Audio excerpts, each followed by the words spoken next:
We're going to call this meeting to order. We do have a quorum. Ms. Schwartz, would you lead us in the Pledge of Allegiance? Thank you.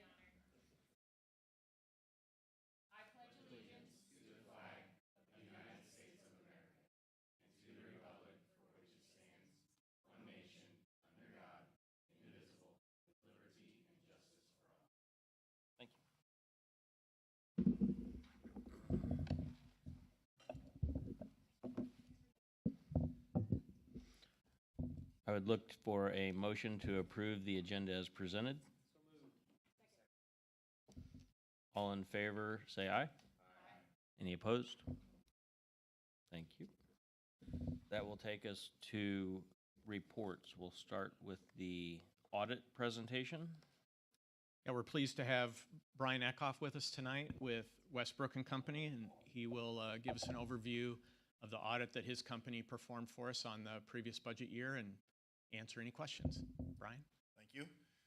As he said, I'm Brian Eckhoff with Westbrook and Company. We're going to do a brief overview of the financial statements. If you have questions, don't hesitate to stop me as we're going through it.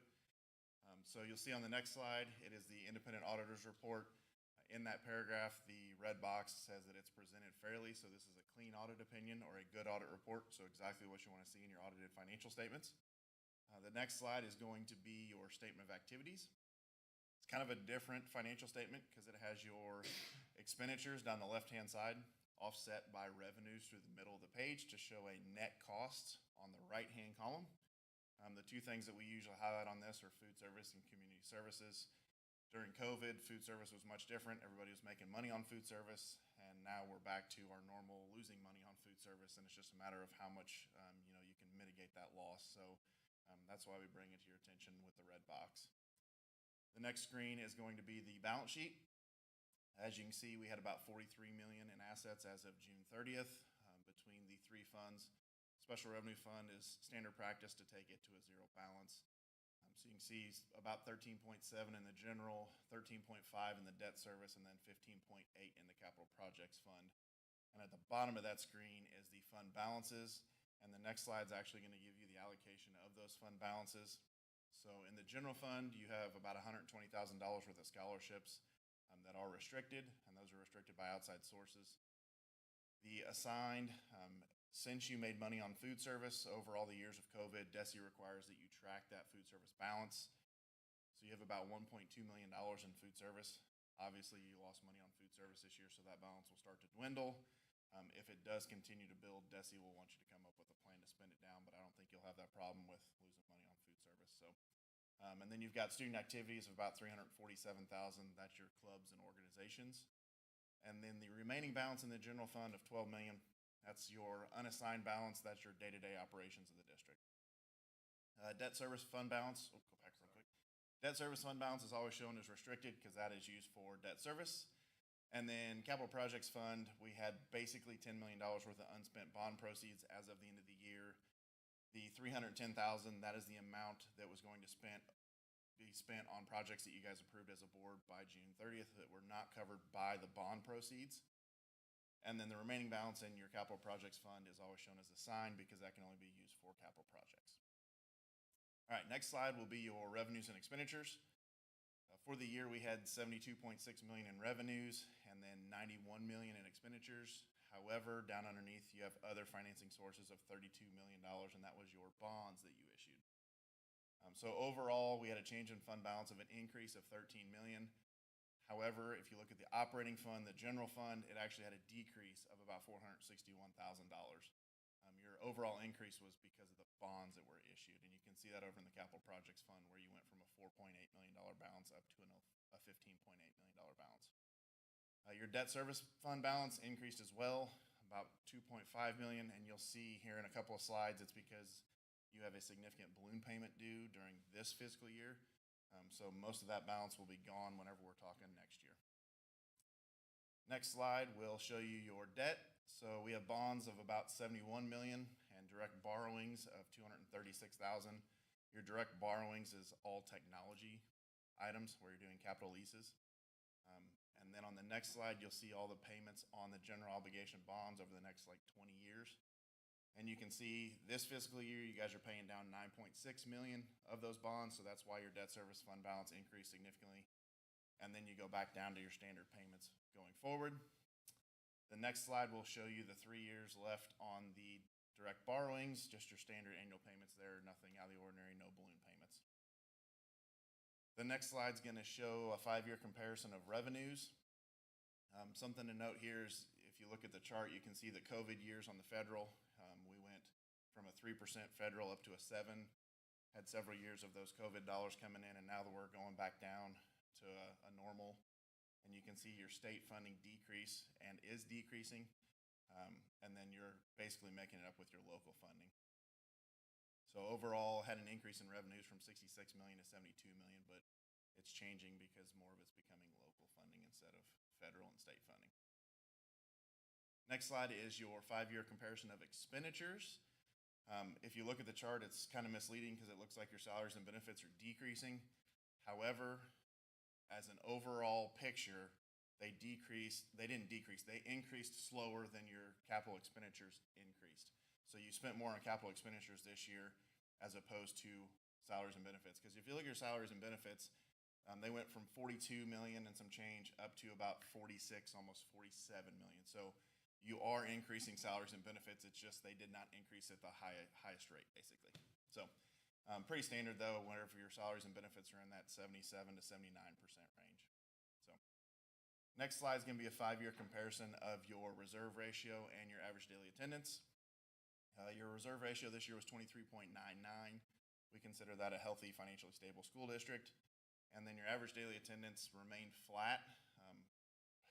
Really flat. You were 4175 last year, you're 4175 this year. I mean, it was basically identical, which is kind of unusual because I'm seeing a lot of districts have declines in attendance. So something to keep an eye on and keep monitoring going forward since attendance drives so many dollars revenue-wise. All right, next slide talks about the Missouri laws and regulations. While we're here, we look at state compliance on attendance, transportation, budget, bidding, things like that. If we note anything, we bring it to your attention in this report, and you can see that it says it's fairly stated. So this is another clean opinion or good audit report, exactly what you want to see. Next slide will be the internal control. We don't give an opinion on internal control, but we use it during risk assessment. If we come across anything, we bring it to your attention. And you can see here it says we didn't identify any deficiencies in internal control.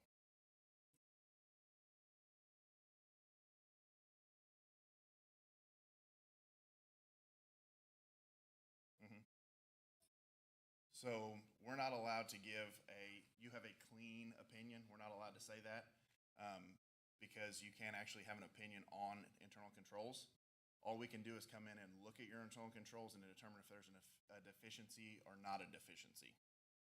And then if we note a deficiency while we're doing our interviews, and then we do walkthroughs, and we do different, substantive testing, things like that, if we note where there's an actual internal control issue, then we bring it to your attention here and say that we noted that there was somewhere where fraud could occur, that you didn't have some sort of control that would monitor it or detect it.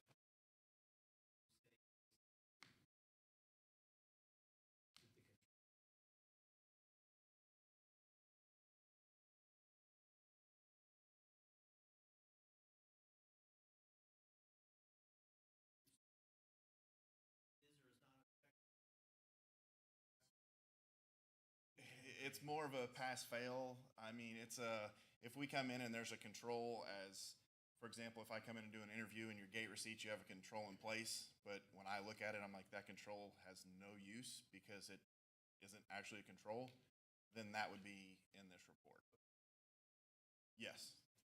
So, and it would have to be a material deficiency to be in this report. You may have some somewhere. It's just with our testing that we did this year, we did not identify any. Okay. So next slide will be the report on federal programs. We're required to do a federal program audit, also known as a single audit, also known as a uniform guidance audit. If you have more than $750,000 worth of federal expenditures, it requires us to do testing on those federal expenditures. And you'll see here, the last paragraph, it says we didn't identify any deficiencies. So this is exactly what you want to see. And the next page will actually show you the unmodified opinion. So unmodified means clean opinion or good audit report. So that's exactly what you want to see. No all the way down, except for the last one, means there was no findings, no question costs. So that's exactly what you want to see. We tested the special education cluster and the education stabilization fund. So those are the two funds where we spent the majority of our time testing the expenditures to make sure they were allowable. And then the last one at the bottom, do you qualify as a low risk? You are cash basis financial statements, just like 99% of school districts in the state of Missouri. So you cannot qualify as low risk. When they wrote uniform guidance, they wrote it for accrual basis financial statements. So just know that we'll have to audit a higher percentage of your federal programs. Do not change to accrual basis financial statements. Stay cash basis financial statements. We just have to audit 40% of your federal programs because of it. So next page is going to say none and none because there's no findings. So that's the state, the internal control, the federal, all of those things. Everything is good there. We did note two things where we can make some improvements. They're kind of immaterial, but they do have an effect on things. The first one is attendance. We did make a change to your attendance. However, it was an immaterial change. We changed the hours in a session. So since we made that change, we're bringing this to your attention and telling you we should put some sort of review in place so that whenever those hours are populated on screen 10 for the calendar, that they reconcile. And then the last one is I went out to a couple of buildings and did some interviews and had one of the administrators tell me that they don't review their credit card statement reconciliation. That would be immaterial control that I feel you need to have in place. Yes, and I would say with that, Brian, so we've put a change in since then, but another change with that is it's not uncommon when a school issues a purchase order, say to go to Walmart and buy office supplies. Well, that office supplies is just a generic term. When they actually go shopping and they buy the materials, we now insist that when they submit the receipt for that with the detail, that the administrator now is going to sign that detailed receipt. Since the administrator authorized the purchase order in the first place, but it lacked specificity. It was office supplies. Well, who knows if what we actually bought at Walmart was office supplies. So we want to now ensure that we have systems in place. We're getting a signature on the itemized receipt associated with that. So both of those things have been tightened up. And it's our understanding on the attendance issue as a system in our interactions with the state is not fully resolved yet. Whoever the contractor was that DESE had started to work with is no longer under contract with DESE. So DESE is working with a new contractor. So, I mean, we don't want to point fingers at them or whatever, but it was part of a broader issue. But our team feels really good about keeping an eye on that to make sure that everybody's on the same page about the attendance reporting as well. Is calendar days reporting is really what the issue was. Yeah.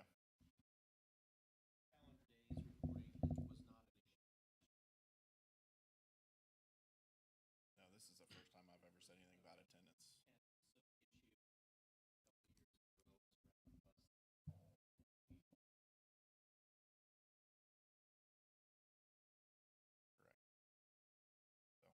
So, I mean, all in all, it's a clean audit. It's a good audit opinion.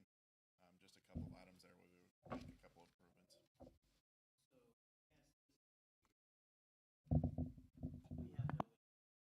Function. We have no risk register. We don't have anything that you would see at a larger organization. And every year I ask, are we ready for that? And every year you say, getting close, but not yet. Yeah. Would you care to change your answer or No, same? You're still, student population wise, organization size wise, you're still right there where I've got two districts that have internal control function. One has an actual internal control auditor or internal auditor where they pay me, basically a CPA firm, to come in and do their internal audit 4 times a year. And it's the largest school district in the state of Missouri. And then my second one has basically the person that it's a CPA on staff, does the work, but then has a certain 10 hours a week where they branch off and they do an internal audit function underneath that because they have no authority to do any approval. They're higher level. So until you get a little bit bigger and get somebody in your organization that's about that level, I would tell you you're not ready for it yet. Okay, thank you.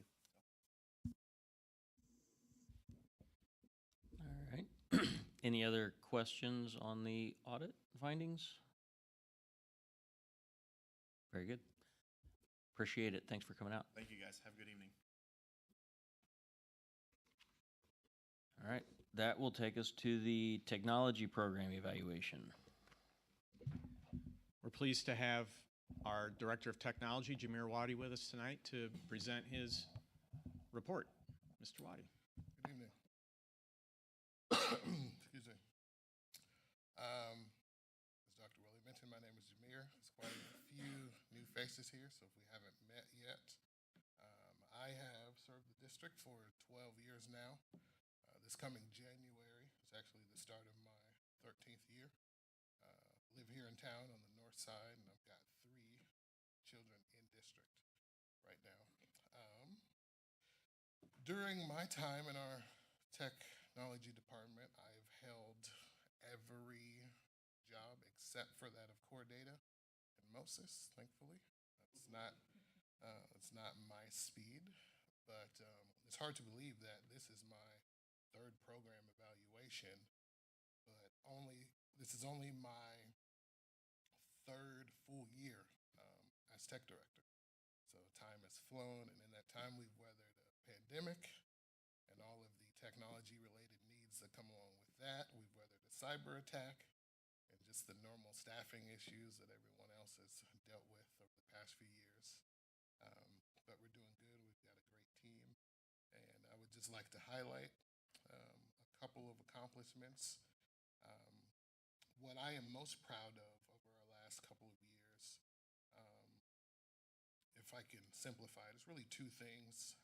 We've managed to really standardize the tech that we roll out to individuals as a result of just having what I believe are the right people in place for long enough. There's been less turnover of we're full speed this direction, and then we switch, and then we go the other direction. Then we've got a mixture of devices here and there. Those things just make it harder for our staff to assist everyone. They make it a little bit harder for district staff and students, in my opinion, as they move around. If one building has a different set of machines, another building has a different set of technology. So just being strategic with our multi-year planning. For example, if you're a student, you have either an iPad or a Chromebook. That being said, all of our Chromebooks are very closely related. We've stuck with the same model or the same family of models over the last couple of years. So when it comes to support, regardless of which building you're in and you're at, the processes to support those things are very similar. Same with our staff devices, for example. We either have a MacBook or a Dell. Those models are very closely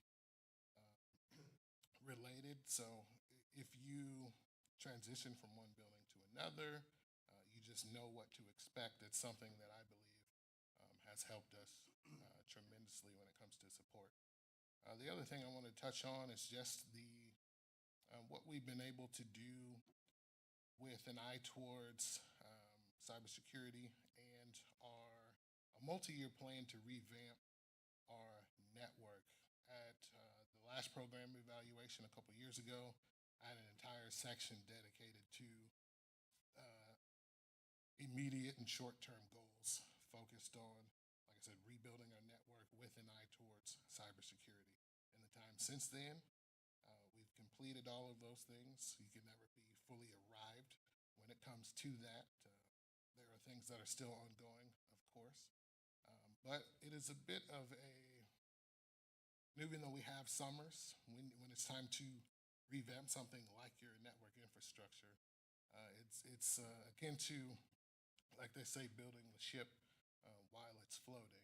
You've got to maneuver and you've got to navigate certain things. But I am proud of the way we've been able to really update things on the back end with minimal disruption for our end users. The way I like to explain it when it comes to technology is, on one hand, there are nuts and bolts, and on the other there are bells and whistles. Everyone loves bells and whistles and new MacBooks and shiny Promethean boards, but behind the scenes there are the nuts and bolts to keep the things running. They allow us to manage the devices. They allow us to keep them safe and secure.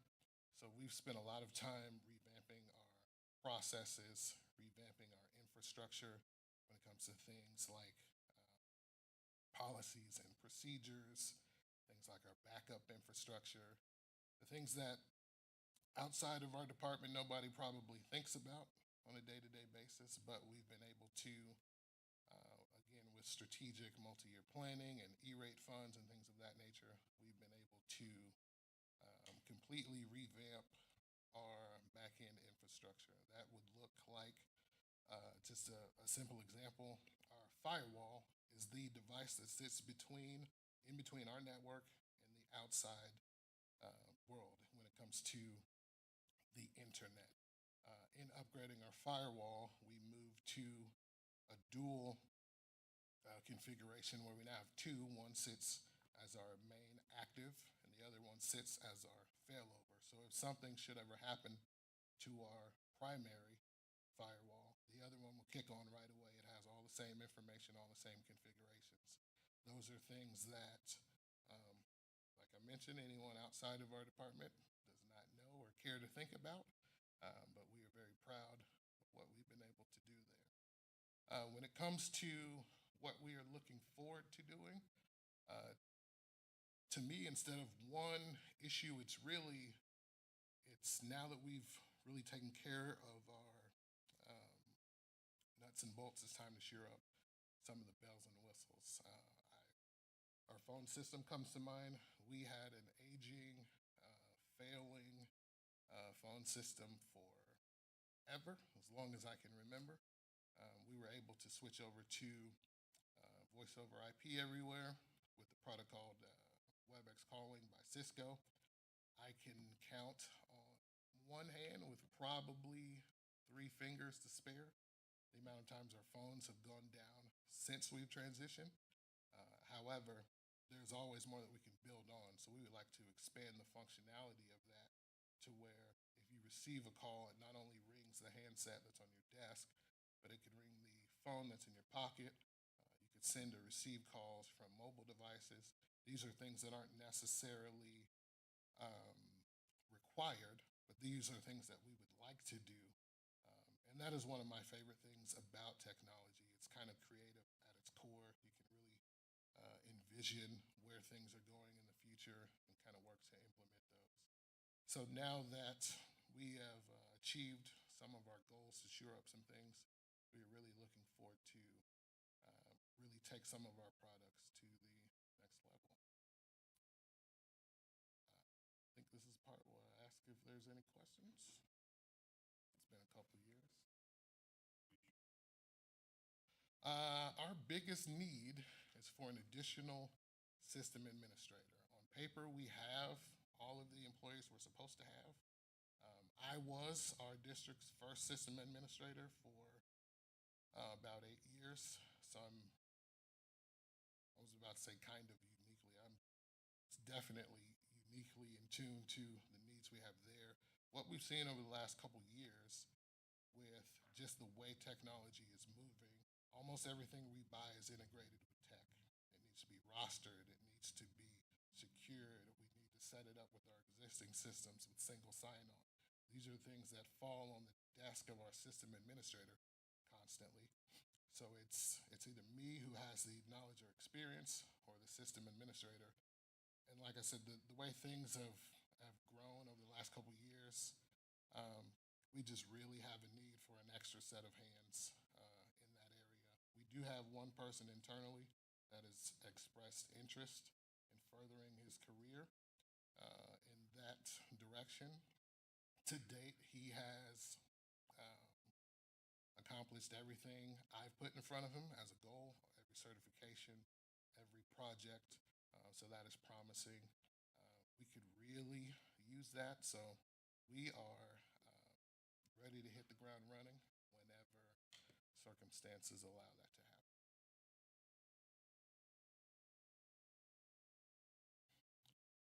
Yes, it was, ooh boy, 2013, I believe, is when I transitioned from field technician to system administrator. And back then, things were night and day to where they are now. So there are enough systems to where we could easily divide the workload between two people. And, you know, part of it is keeping up with the workload. Another part of it is just knowledge transfer. When we have so many things these days that kind of fall to one position, having more than one or two people that are knowledgeable and skilled in that area, I think really just helps us all out. Appreciate all the work you've done around cybersecurity. I know in that field, it's not if, but when. And true. yeah, we've made a lot of strides there in protecting ourselves. So thank you for that. I do have a couple of quick questions. Sure. The first one is around cloud-based versus servers. Mhm.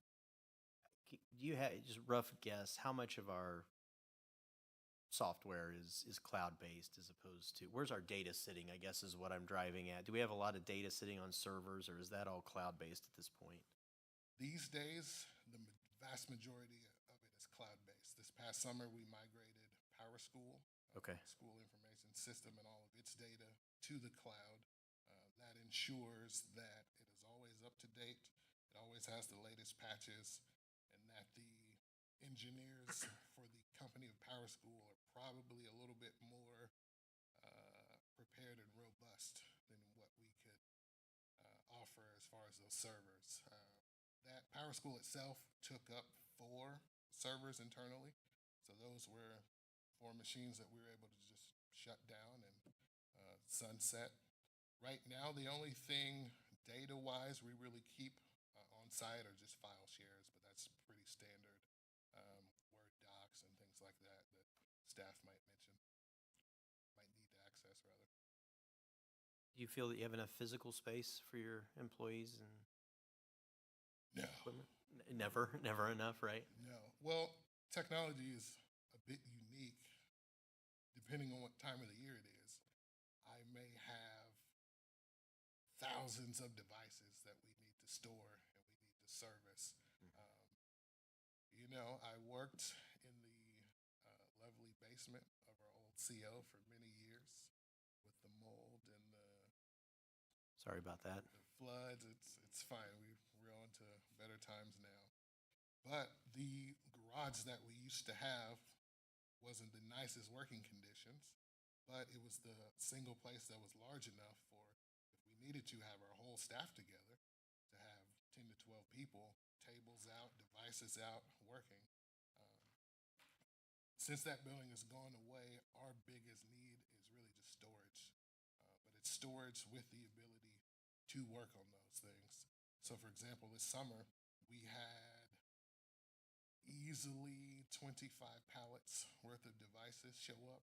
We have to figure out where we're going to ship those to, where we're going to set those up, and then where they're going to be delivered ultimately. So in my mind, perfect scenario is an office space that is large enough to store those things and then unbox and work on them as well.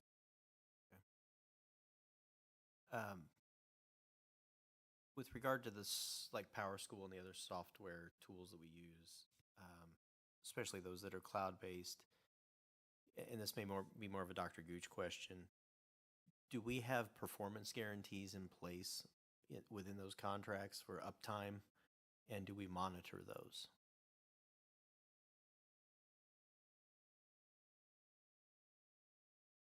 In regards to, I'd have to think back on PowerSchool. Do we do, because the rest, I mean, a big majority of of the other part of our environment is Google. Okay.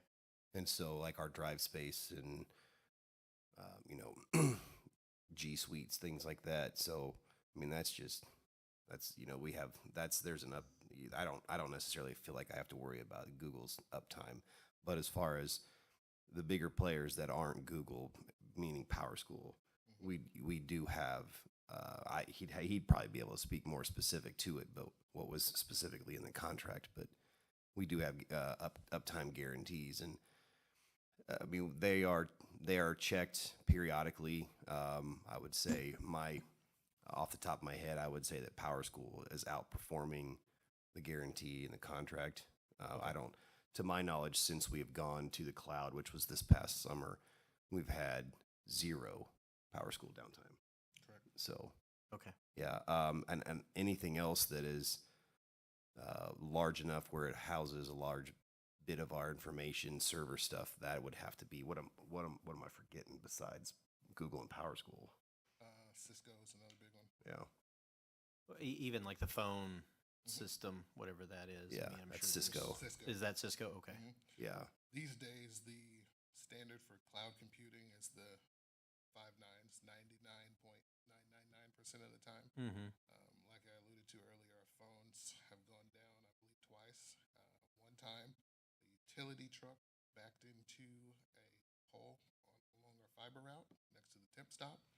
And the other time, we just lost power. So our phones were down because we didn't have power or Yeah. internet at the time. So it's pretty much a standard of ours. If we're looking at a cloud-based company, can they guarantee those 5 nines worth of uptime? And oftentimes we also, this is true of both Google and Power School, we still keep our own copies of that data as well. So if something catastrophic were to happen, we could spin up Power School again with the copy of data that was backed up within an hour of the downtime. Okay. So we've got a redundancy in place, but there's no formal tracking uptime is really more ad hoc. Is that a fair statement? yeah, that's Okay. a fair statement. Okay. Then my final question, I really don't know if it's even a question. It's probably more of a statement. My biggest concern right now is probably AI and how we utilize that. Mhm. And I know that's broader than technology, but what tools do you have to kind of monitor the use of AI? Is that still kind of in its infancy? It is very much in its infancy. What we've done this year, at the start of the school year, is we purchased this tool called Magic School AI. It's very much a walled garden. Our staff members have control over the specific features the students can use within the classrooms that they can set up. And any product beyond Magic School for students is blocked, inaccessible. Staff members have the ability to access a few select AI tools. Google has Gemini, ChatGPT, and I believe maybe there's one other that our staff are able to access with their Google accounts. With students, it's all contained to the Magic School app. So what it looks like in practicality is a teacher may assign let's say a research paper to their students, and they can monitor and guide them with saying, okay, you can use the AI tool to help you brainstorm some ideas for the paper you've written. But the teacher can see the exact record of everything that was produced by the AI and then the students' work as well. Okay. Sounds good. Thank you.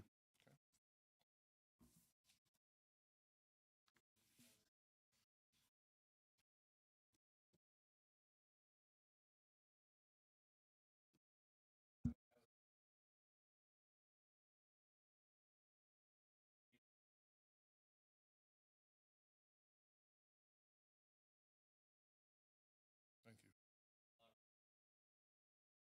Thank you. Appreciate it. All right, thank you.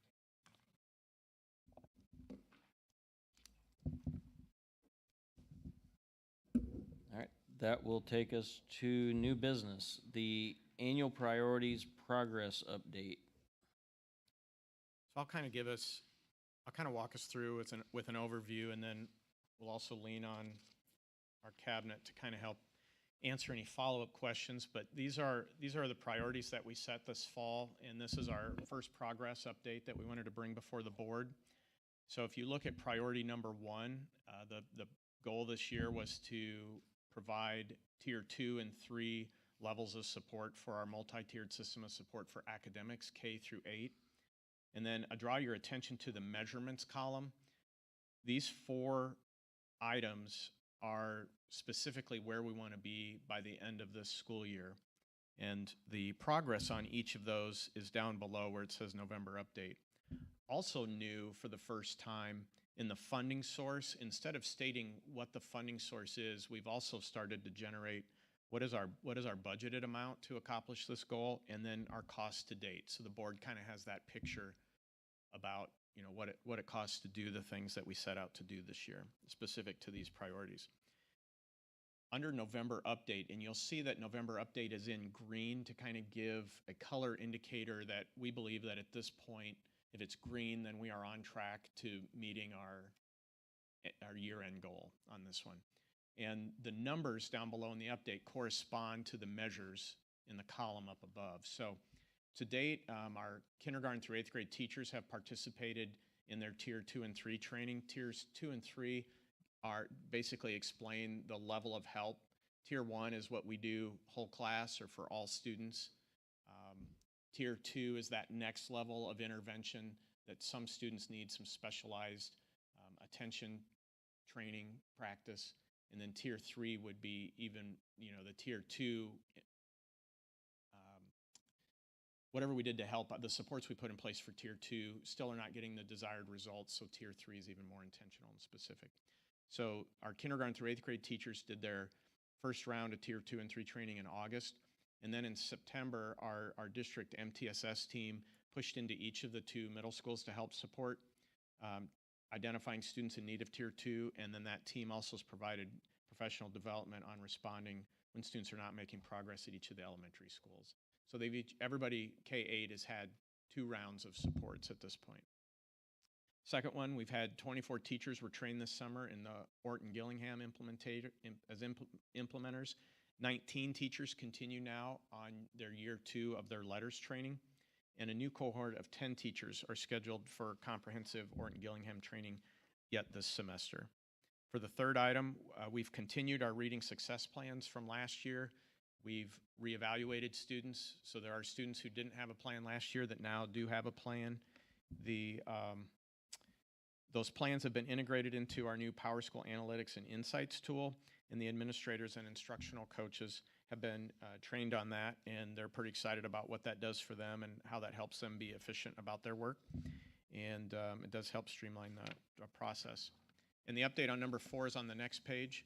During our monthly academic services meetings, the building MTSS team meetings, and the grade level collab sessions, we review at-risk students and cohort reading data. This helps us assess the need for additional supports at the school and individual student levels. So it's not just on the classroom teachers, their administrators, their instructional coaches at the elementary level, the district level supports, and Dr. Allen's team. Everybody's working together to help make sure that everybody is collecting the data, getting the most out of the data, and that they feel comfortable about what to do next. So we would take any questions you have on priority 1, which is the academic supports. I have one question. Did I cut somebody off? Okay. You're doing a lot of great work around this, and I appreciate that. What I'm curious about is how do we measure success here? Is it test scores? What is the measure of success for this goal? Sounds good. Dr. Allen? I think our ultimate goal would be to reduce the number of at-risk readers by the end of 3rd grade is really what research tells us and what we're shooting for. I will say that when we are tracking our data, we're being very conscientious about keeping track of move-ins because we feel like that's not really fair to lump into maybe those numbers, so we're kind of tracking separately from that. But we'll notice is we have a very few at-risk readers in kindergarten. There's a large jump in 1st and 2nd grade, and then it starts to drop off in 3rd. And then we get a lot fewer in 4th and even fewer in 5th, and just probably about 20 that go on to the middle school that we're continuing to work on, and a lot of those, again, are move-ins. But our goal would be to ultimately, intervene as early as possible and just continue to reduce those numbers by the end of 3rd grade. I think we'll always have at-risk readers, we'll just get more efficient about meeting their needs earlier. Okay. So as far as like measuring success though, I think your statement was just see a reduction. Do you have like is there like a 20% reduction is really what we're targeting, or is it really just any reduction? Just trying to understand Yeah, how we yeah. really measure that. So we just started tracking RSPs last year. So we're 1 year in really at this very point. So we started sort of an RSP dashboard for each school that's really just tracking numbers to kind of look over time. I will say our numbers went up this year, but the state guidelines for qualifying for RSPs also changed at the beginning of this year. So we've had a moving target since we started. So in fairness to our teachers and to the work that they're accomplishing, I don't know that we can compare quite yet. The state's got to quit moving our target so that we have the same qualifying areas and scores for over a year so that we can, really celebrate the work that we're seeing. The thing that we do celebrate right now, I would say, would be growth. We can easily look student by student on an individual basis and see the growth that each student's making. And we're seeing that reflected in multiple ways, between the assessments they take in class, our MAP scores, our APR scores, all those things. We're seeing that effect. But as far as just MTSS and our RSPs, I think it's another year out before we even have a full year of same data to really compare a control group. So it's tough.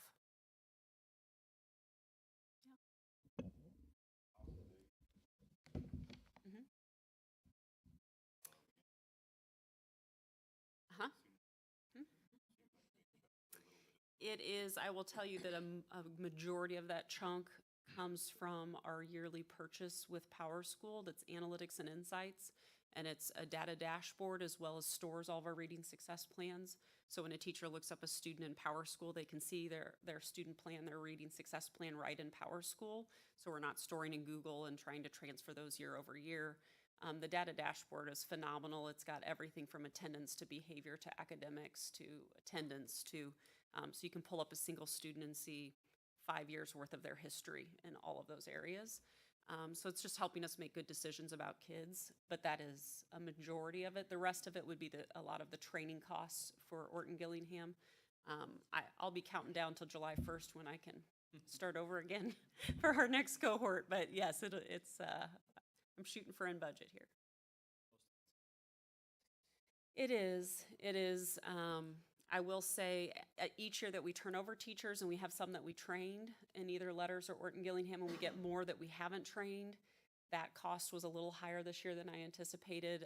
Like I said, worst case scenario, I would wait till after July 1 to start training another group, or we decide, hey, we've got a little cushion here, go ahead and go over a bit. So I'll wait till closer to the spring to make that decision. Any other questions on priority number 1? All right, thank you. For number 2, really this is an assessment of what needs to be done in the area of curriculum development. So at this point, Dr. Allen and her team have figured out which courses need to be developed over the next 3 years. It's a long list. It'll be an aggressive goal to get it accomplished in 3 years, and they're doing kind of a deeper dive into each one at this point to see just how much work. Not every course curriculum requires the same amount of work, so they're kind of mapping that out. So there'll be a timeline and an associated budget that will follow. Right now, we do most of our curriculum development and cost is our curriculum camp in the time between the end of the school year and the start of summer school. But Dr. Allen has a vision for doing more curriculum on an ongoing basis throughout the course of the school year. And quite honestly, for the significance we place on having a solid, viable curriculum in place for all courses, and how quickly we want to get there, we can't just rely on 1 week a year to hit it really hard. We've got to be working on it all the time. So in the years ahead, we will spend more, but that's part of making it a priority. When we say something is a priority, then we find the resources for that, and if that means that we wait on other things, then we wait on other things. So, and then the curriculum review committee has met, and they looked at courses that are going to come back to the board for review now that they've had committee review, and that curriculum committee will meet again next semester with the next wave that they get ready as well. So. All right. Any questions on priority 2? No? As far as like trying to work the curriculum in more than just that 1 week, how do other districts work through that? I'm just curious. Well, there's a lot of approaches. I mean, I've been in districts where they have more PD days than we do, and basically every PD day is dedicated to curriculum writing, and so they kind of shut down from professional development and write curriculum. My approach is going to be, I am tapping into, especially this spring, many of our teachers, as you know, teach more than one course and more than one content area. And so those that we've already trained in curriculum writing that teach multiple courses, it's much easier to pull in during the school year and have them continue to write an additional course than to provide the training around curriculum writing and have them write, which is more so what we do in the summer. So that's really going to be my approach, is this spring to bring in teachers who've already written a course before, continue writing additional courses. We have some teachers that teach 7+ courses, so they've got plenty of work to do. This summer, I'll bring in another batch of teachers who have not been trained to curriculum write, or maybe they have in another district and they just need to learn our way of how we do things. We'll go through the training, they'll continue to write, and then I can tap into 2 groups next fall and spring that have already been trained. It just takes sort of that professional development piece out, which is hard to do on sort of a one-on-one basis. I can do it to a large group, and that way I could pull, just 3 teachers a single day, 2 teachers another day, and not have to repeat that same professional development over and over or take too many subs. So the districts that do it on PD days, I'm assuming they have a longer school year, no? They could just have additional minutes in each school day Okay. that gives them, 7 PD days. I've I been in a see. district that had like 7, and we shut down and we just curriculum wrote for those 7 PD days within our school year. Like I said, it just depends on the district.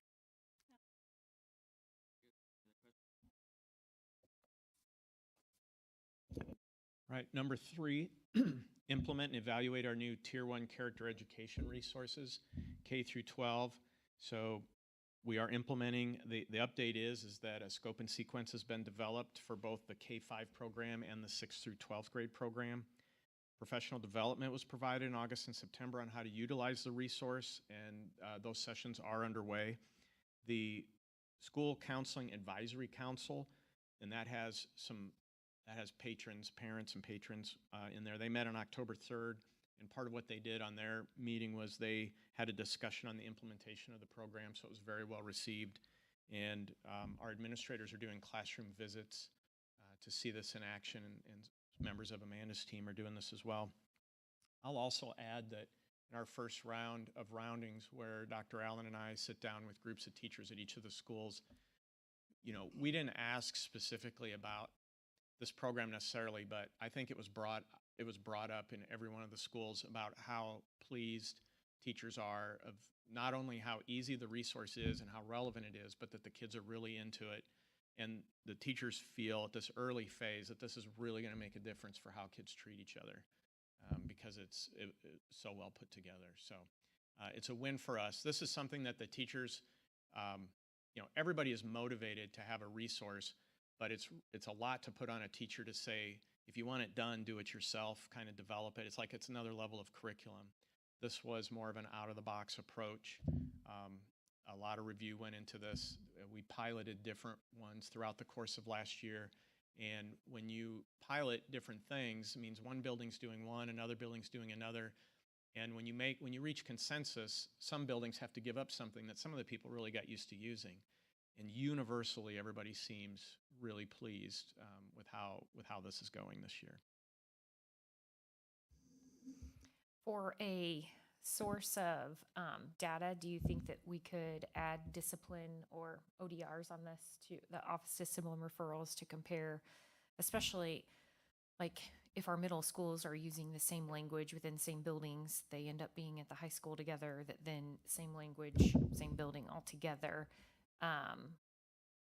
Most likely, if this is done to an effective level, it does decrease our office referrals. And so it would be interesting if we could track that data with it as well to make any sort of correlation. I don't know if that'd be appropriate or not. I completely agree. I will say right now, everything's been anecdotal. We have some very cute stories about first graders talking about, well, it was my responsibility, using their new words. And the month of November tends to be gratitude in every building. And so it's been really fun to see, but it is very anecdotal. I would caution looking at those office referral data over the course of maybe just this year. I think it'd be really impactful looking next year, because at the middle level with all of the, they do a lot of things at the beginning of the year before they start into character. They're about a month in. So I do think that that's a great idea, and we'll probably dig in pretty heavy next year to look at reduction from this year as our baseline would be great.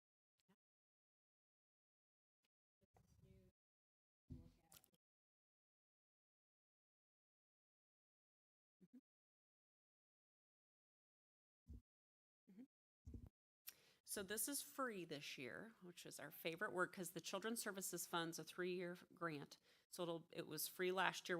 Everything we tried was free last year. It's free this year, and we have one more year that it's paid for. We'll apply again, so fingers crossed it continues to be that way.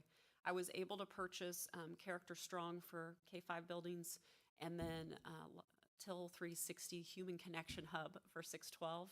And we had a little money left over, so I purchased Tier 2 Character Strong for our elementary, which means if we have a small group of students who are all struggling with sharing, for example, you could pull a small group back and they would have a ready-made lesson that you could work on that skill with those students. We were hoping to maybe have enough left to do Tier 2 at the middle school, or we may have to foot that next year as we get pretty tight on budget. But right now, those costs are covered by the grant, so that's nice.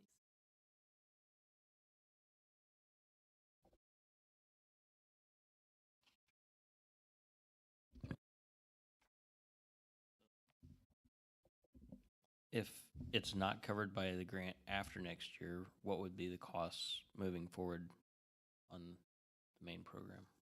So that 16,000 is what it would cost us for both programs. We would have to add on probably about 3,000 additional to do the Tier 2 at middle school. And then I don't know if the high school would have an interest. They may have a small portion of their students they're still working on particular skills with. It wouldn't probably be whole building wide though, that we would have to account for in budget moving forward.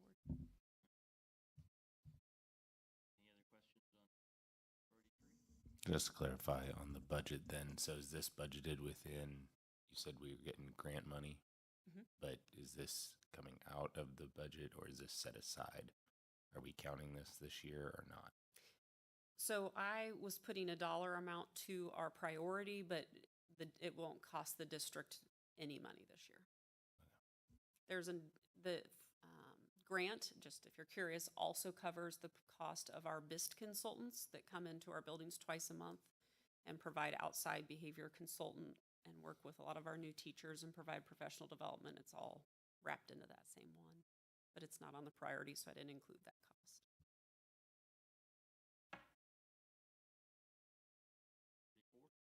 Yeah, so this priority focuses on specifically to behavior supports in K through 8. And so the goal associated with it, the measure, was to provide professional development to support those teachers as they support, in turn, their students. So we have had professional development on Tier 2 behavior for all the teachers in August. And then elementary counselors and principal teams have reviewed screening data. And additional training was provided for the use of Character Strong Tier 2 interventions that was elementary level, correct? And small group interventions are about to begin at the elementary school. K-8 buildings, as Dr. Allen just mentioned, are utilizing BIST, which stands for Behavior Intervention Support Team. Consultants twice monthly to provide professional development on Tier 1 and 2 strategies and push in to observe classrooms to help problem solve individual student situations. This is another, the BIST, having those consultants come in as often as they do is another thing we heard about a lot when we visited schools on our roundings. The teachers are really thrilled to have these outside experts coming in and standing shoulder to shoulder with them, seeing their kids, seeing how the students are responding to their environment, and providing coaching and interventions on really empowering the teachers to build confidence in them and their skills to help kids overcome their behavior issues when the consultants are not in the room. Can you give me an example of this, like a scenario type of example, because I'm struggling to understand what this really is, Sure. just high level. Yeah, so similar to right now at K-8, different amount of time and a different number of days in elementary than middle school. All students will be given a tier 1 lesson, and like I said, right now they're doing gratitude. So I went to the high school this week, pushed into a 9th grade, 10th grade, 11th grade, and 12th grade class. They're all different lessons, but they're all centered around appreciation and gratitude. And so every student's getting that. That's our tier 1. So for tier 2 that we have at the elementary, well, we're doing tier 2 PD for all K-8. So tier 2 PD would be when students aren't responding to that tier 1 instruction.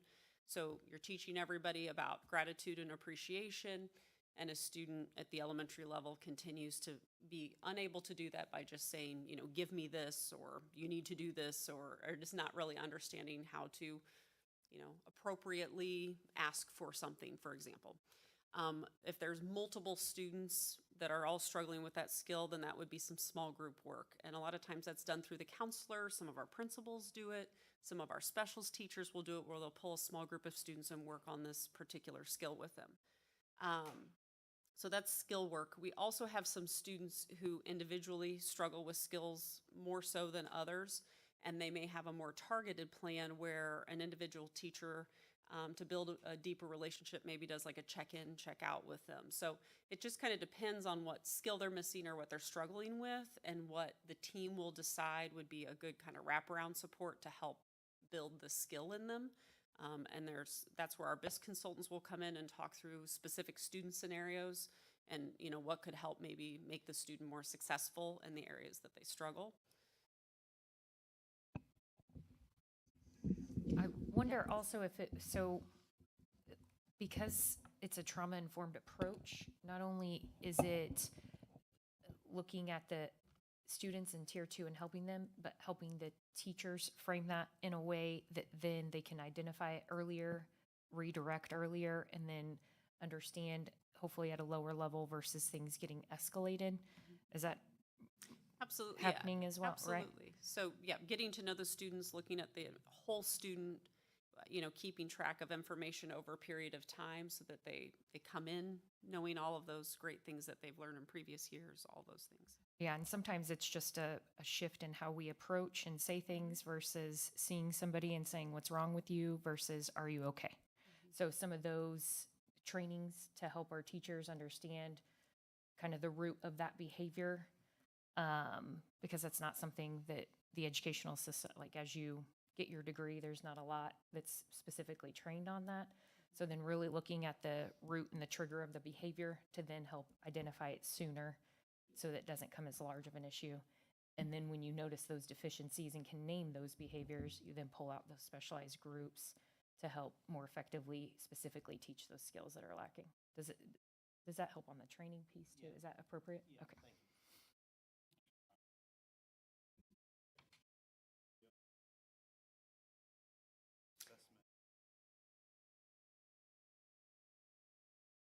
So on the tier 1 instruction piece, or the tier 2 working with the smaller groups. So I would say we don't have consistency in every building with a period of time.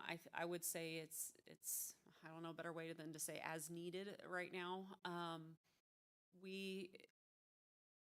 I'll give a very specific example. So Matthews has 3 sections in a lot of their classes. So some of their specials teachers have more time than, say, Prairie Branch, where they'll have 5 sections and they'll have more PE rotation. So like at Matthews, it might look like specials teachers pulling at the very beginning of the day, whereas at Prairie Branch, it might be throughout a different part of the day with the counselor or the principal. So depending on the staff and who's available and their particular master schedule, I would say that the periods of time and when it occurs looks a little different with providing tier 1 or tier 2 supports. All students at each building K-8, though, do have sort of, if you want to call it a homeroom or an advisory or like an Eagle time or they all call it something different depending on the elementary, but they do have a time set aside for that advisory where they give the tier 1 instruction to everybody. But the tier 2 does look a little different at every single building, just depending on their master schedule. The amount of time with a student, these lessons are made for small groups for anywhere between 10 to 15 minutes. They're a pretty short period of time. Our students who are struggling the most in tier 2 behaviors that may be more of, the check-in, the check-out. They may have a process where they have to kind of visit with the teacher before they head out to recess so they can kind of go back over the expectations and what that should look like. That would be more one-on-one. And so there might be one particular student that you spend 5 to 7 minutes a day kind of going over questions and reminding them of expectations and talking through things. So, I would just say it varies a lot. Yeah. And then I think this would be something that we could also look at referrals on, discipline referrals too, because hopefully we are pre-correcting a lot and reminding of expectations, which then lessens the intensity of the behavior. So I would be curious to see how this reflect in our behavior write-ups as well. Yeah, we are too. Any other questions on priority 4? All right, that'll take us to priority 5. So priority 5 kind of shifts gears, kind of looks at our long-range facilities plan. We've had long-range facilities plans over the years. It's just due to be updated. Our architects kind of lead that effort. And so the goal is by the end of this current school year that we have a new updated plan, and that'll all be shared with the board so we can kind of see what those benchmarks are of when we need to do what to each of the schools based on growth. A preliminary facilities assessment of the schools that we're most concerned about, which is Matthews Early Childhood Center, and then our assessing the usability of our land up on the Pink Hill campus has been completed. That was reviewed by the Facilities Planning Committee already. And our latest update to our demography study, that is being finalized now. So we're hopeful that as soon as 2 weeks from now at your November business meeting, we'll have Preston here to present the findings of his company's demography study. So very, very comprehensive look into the growth of our area. And then that will also be shared with the architects, and they'll work to finalize a long-range plan that they'll bring back to us next semester. So we're making good progress there. All right, any questions on that one? I'm sure we'll have questions coming soon. That'll be a good session.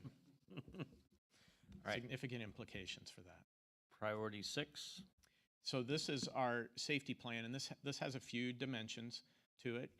Prioritize and implement identified safety improvements that stemmed a lot from the safety audit last spring, but also just other things that we wanted to make sure that we were getting better at. Also align our safety response plan to MSBA's new EOP, and then work to align. We have at least 3 different types of crisis or trauma response plans, so working to integrate those. So our update at this point is that we have prioritized our safety improvements, and we are getting them completed as the budget allows. And some of them cost money, some of them don't. Like number 1, or letter A there, our locked classroom door procedure has been implemented. It's gone surprisingly well. It's been very well received. We knew it would be well received from a safety standpoint, but when you have literally an open door policy and all the implications for climate and culture that come with that, then to have all locked doors when there's students in class, you worry that when you have a physical barrier, then do you have a climate and culture barrier as well? And as it turns out, people are anxious enough about security that I think there's some reassurances that have come from having a locked door. Also improved parking lot lighting at Matthews is set to be activated mid-November. So we do have that on the calendar from Evergy for them to come out. So fingers crossed on that. And we do have exterior window film upgrades at all schools that will be installed soon. We have window film now. We are doing some upgrades and some modifications. So the first big wave will be underway in the days ahead, and then we'll come back and talk to the board before we do the final wave, so that we can talk in more detail about what's going where, and some of that will be a closed record. Item number 2, the District Safety Committee has reviewed and updated the revised basic level of our district safety plan, which has been uploaded into the EOP portal. The next steps are being identified, and those actually, Dr. Gooch is hosting a work session with building level administrators tomorrow, and they're going to be working through the building level, getting their building level plans and data into the system. So that's moving along very well. Number 3, our trauma response plan's been aligned to our crisis response plan, which is associated with the policy listed there, and that'll be integrated into the EOP next semester. In October, our administrative team began conducting tabletop crisis planning exercises. That was a suggestion from the board that we do that, so we did start integrating that in October, and that's going to continue each month. That was very well received. We'll also start working that into building level teams and also with department leaders as well. So the first one was a very good, very helpful exercise. I thought of something else and then it just escaped me. But let's open it up for questions. And if I think of my other safety thing, I did want to say that we do want to come back to the board in the next few weeks and just talk specifically about the items on that safety list. So we gave 3 examples here, but we want to give more of an update of other things that are going on throughout the district as well. So take any questions that you have. I have a comment and then I think a question. I had a patron visiting with me, and he was a little bit frustrated because after years of just being able to walk into the building unchallenged, he is now being required to hit the buzzer. He's not auto, just unlocked. So the policy is being followed. And while he was annoyed by it, he was very grateful that we were enforcing those rules. So thank you for making sure that that's being done. My question is around the emergency operations plan. I'm sorry, let me yeah. It says that it's been uploaded to MSBA's EOP portal. Who has access to that? Like that's our plan, that's our information. We're uploading it to MSBA. Can they then see it, use it? Is it open to the public? What are the controls around that? Yeah, what's your understanding, Dr. Gooch? So it is, I'm the only one right now who has access, other than the individuals within the Center for Education Safety within MSBA. So Bob Klausmeyer and Terrell Baker. As far as being able to go in and see other districts having access to it or an open record, no. Okay. It is not. So there are hundreds of school districts right now who have committed to, we were one of the first ones actually to commit to utilizing this new app. I registered for it last year, and even though there are all those people who are specifically, all those districts who are specifically moving forward with using this, I cannot access their records and they cannot access ours. Okay. So as far as the agreement with MSBA, that's our data. It is our data. data. They cannot harvest that and use it for anything. That is correct. He is Okay. he's basically at this point my guide along the process of, if I have a question or I need some specific guidance or information, he is my response person. So I'll call him. Actually, he even monitors the chat line in the app tool. And so he helps us through any questions or any work that we're going to be doing. And then when it's all done, I'm still going to assume that Center for Education Safety still has it, because he's going to be, again, the back end worker for everybody who is part of this tool. However, there will still not be any record of ours for anyone else to see. Okay. Thank you. Then instead of us having a hard binder of it in the office, now all staff would have access to it via an app, including the features of our flip charts as well. So It's data right at their fingertips anytime. Yep. Not currently, just because we're not fully, the plan is not fully uploaded into the EOP tool. That's what we're doing this year is we're taking, we're going step by step. So I did the basic plan for the district, and then now it's building level. After they get done, I'll have certain departments who have certain responsibilities within our emergency operations plan, for example, like transportation. There will be things that other directors have to do along the way. And then once the tool itself is complete, then our district will have access for our teachers. And they will have a username and password that has to be monitored and used for that as well. But by the end of the school year. And by loading it up to the EOP portal, that also gives your liaison access to it to help you through. Yeah, he your and I questions. actually have worked done. He'll remote in and see exactly real time what I'm doing and help me through some stuff. And it's cool. It's just a lot. It's a lot. I mean, you have to think about those binders are huge. There's a ton of data in there, a ton of information. So we just take time and make sure that I'm involving all the administration who's on the safety committee with that. And there are people who are put in there that don't know they're in there. For example, our local police department. And, I have to have information in there about anybody who's going to respond in the event of an emergency. One thing that I had noticed, and I'm not sure what the process is, that we've put a lot of effort into door locks and not letting people in and having to use the buzzers. Earlier in the school year, I had seen some windows, first floor windows opened. Mhm. I didn't know what the process or policy was around those. I mean, our teachers still have access to open the windows just for a breeze and to either help warm or cool the room. Most of our classroom windows only open a certain distance, and then there will be periodic times. And actually, I have one coming up in the coming days with our school resource officers where we will just go and do a surprise campus walk and see if we find any open windows that are unattended, classrooms that are unattended, and just kind of spot check those. And I'm doing that with our school resource officers to encourage them to do it when I'm not with them, to just try to help monitor our buildings and ensure that our classrooms are being our classrooms are being shut. And something else we will specifically look for as well, and this is just to build good habits, is if you notice a window that's actually shut but the lock itself is upright. We'll be looking for all those types of things as well. And then we'll just, communicate it with the building and say, hey, we identified a couple of windows that were open and the classrooms were unattended, or we noticed some locks that were open.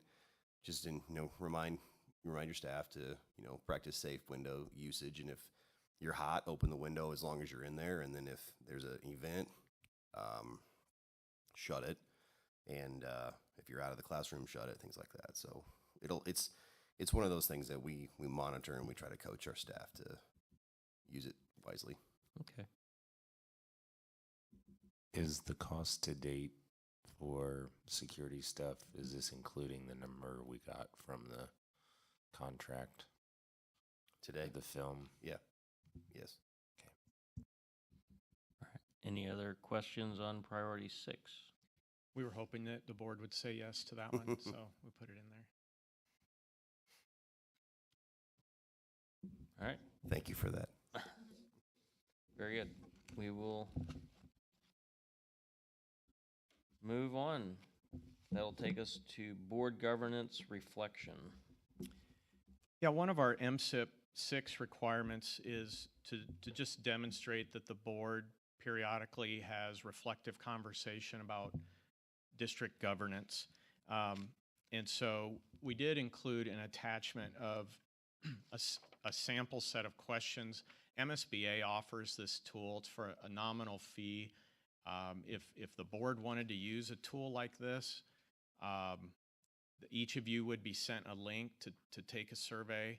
They would compile the data. They'd share it back with the board so that the board could either have a self-guided reflection on the data, or MSBA would be happy to send a rep to help guide you through the reflection as well. You don't have to use this tool.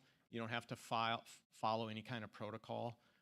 We could, at a future meeting, just have board governance reflection on the agenda, and you could each just, you could come in as a group and just have an open reflection on it too. So we just wanted to give you one example of what that process could look like if you wanted that level of guidance or structure. And I don't know if you mentioned it or not, I might have missed it, but it is a requirement of the board to do this one way or another for the MSIP 6. We don't have to share the results, we just have to show that the minutes reflect that the board did it, so. I think the activity is just good for the board, but the MSIP 6 piece is kind of the easy part once it's done, to just say, yes, we did it. I like the tool, sorry, go ahead. Oh, I was just gonna say, any questions or Yeah, comments? I like the tool, and I really, in the past, not every year, but we've had MSBA come and sort of facilitate that conversation. I think that's a good thing because they can sort of overlay roles and responsibilities and help us walk through that. So I'd be supportive of it, but whatever I you have think. not been through that exercise, that they've actually came and been a part of that. Okay. Would the rest of the board agree to look at that? All right, let's look into Very that. good. We'll get it started, and we'll get somebody scheduled to come in at a meeting, hopefully in the next month or two. I mean, I think Any other comments on that one?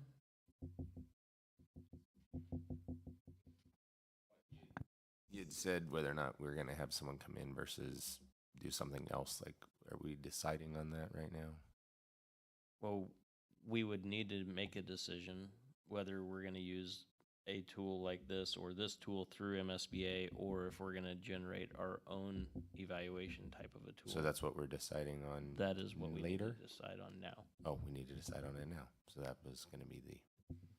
So if you have a different option or want to go a different direction than this tool and have MSBA come in, we'd listen to it. I'm guessing from a standpoint of if we're going to have this conversation, it's information discussion. But if we're going to make a decision, we have to put that on the agenda for next time, right? We could do that. I mean, Yeah. I'm asking if it's Yeah. legit in that way, how we'd have to do that. Well, we didn't officially take a vote on it. We just made a nod that we're going to move forward in that direction. I'm good. Okay. But No, I was just asking because there was multiple options. I didn't know if anybody had an opinion other than. does anybody else have any other opinions?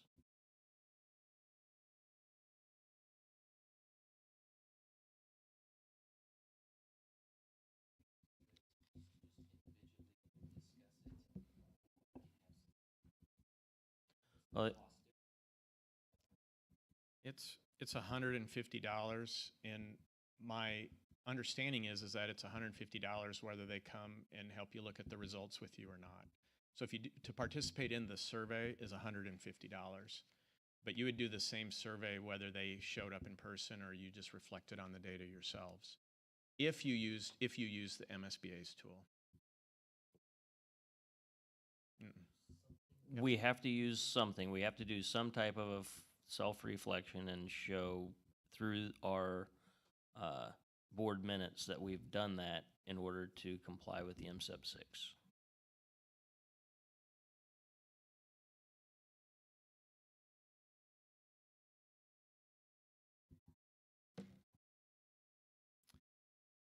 Yes, we could have similar questions to what the samples are. I assume there's a lot more questions on the actual survey than what is on this, but yes, we could create our own tool if you want us to create our own tool. Should,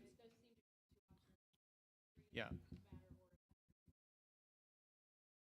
Yeah, or you could have no survey and you we just do a everybody could self-reflection? just bring their own topics that they want to reflect on from a governance standpoint.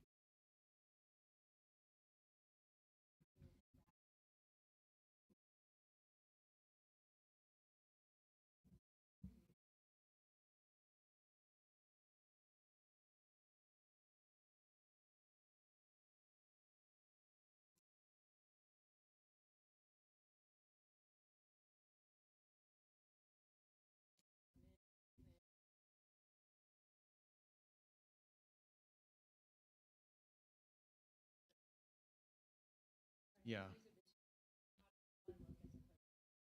So how about if we go ahead and get some more information from MSBA as far as if we go this route, you know, Yeah. the survey link they send out, approximately how many questions is it? Yep. And then, yeah, what?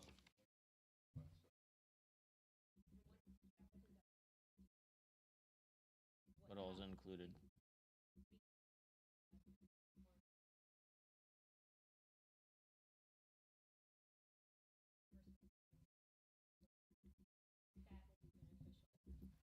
Sounds in, good. In the past, like, so I don't know about now, but just let me speak to the past. We would do the survey and everyone did it independently. It wasn't all that long. I don't remember how many questions, but it wasn't too taxing. And then they would walk through the answers and really help us kind of dig into any issues. And one of the biggest issues was you would read a question, Julie and I would read it, and we would have two different interpretations of the same question. So it just kind of helped really kind of guide everybody, and it was sort of this objective other person that was walking us through it. And I thought it was worth it, especially for $150. So if that's changed and they don't do that anymore, then I might not be as supportive, but I got a lot of value out of it last time. Yeah, I would definitely appreciate their perspective in the guiding of the looking through and kind of combing through, because then, especially just regulations, standards, things they've seen, I think that input would be very valuable. I'd be interested in that for sure. All right, Aaron, thanks for bringing it back around here. We'll get some more information on it and bring it back and figure out which direction we want to go. Very good. All right, that will take us to board policies. We've got 3 different sections of policies here. The first one is going to be the IIAC Instructional Media Centers School Libraries policy. Yeah, this is a policy that there was a subcommittee of the school board that kind of worked on this, gave input. We met with the librarians multiple times to get their input and reactions. And this is the second read for this rendition. In your first read, we had a couple of reflections or ideas. There were no changes reflected in here, so we'll just kind of pick those discussions up again. So we'll repeat those tonight, and if there are revisions that need to be made, then we can bring that back for next time.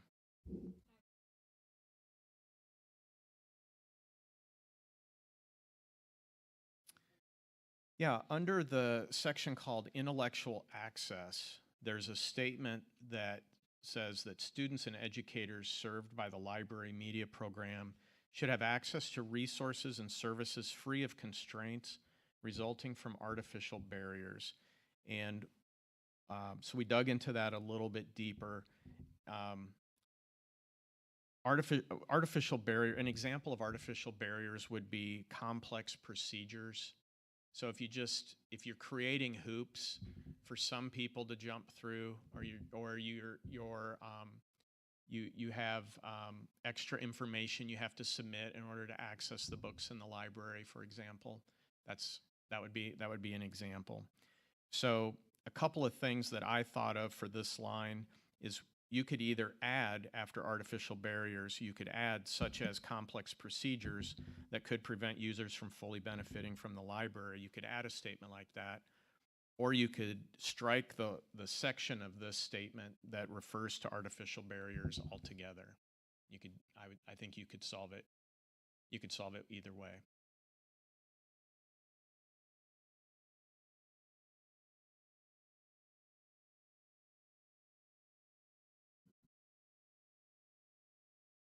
Yeah, I don't, and it's consistent among a lot of the policies. I just don't like that first statement where it's like we believe. It makes it sound more like a philosophy than a policy in my mind. So, Yeah. but that's across several of these policies. All right.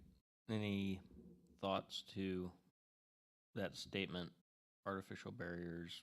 And the question I have is, any of the changes that we've put into the policy, would they be able to be construed as artificial barriers?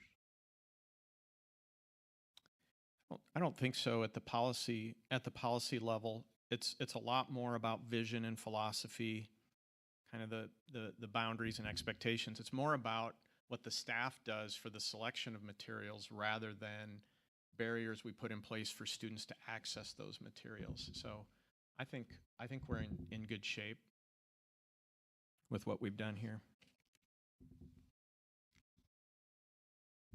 All right.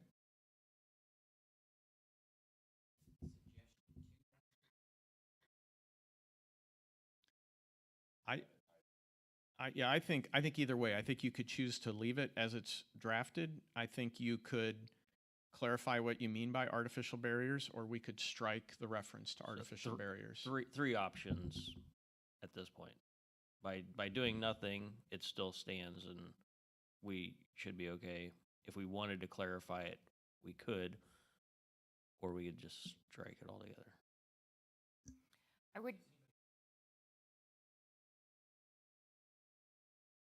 I wanted to understand what it was and make sure we were all on the same page as to what it meant. Now that I know, I don't have any objection to leaving it. Sorry, go ahead. Mm-hmm. Okay.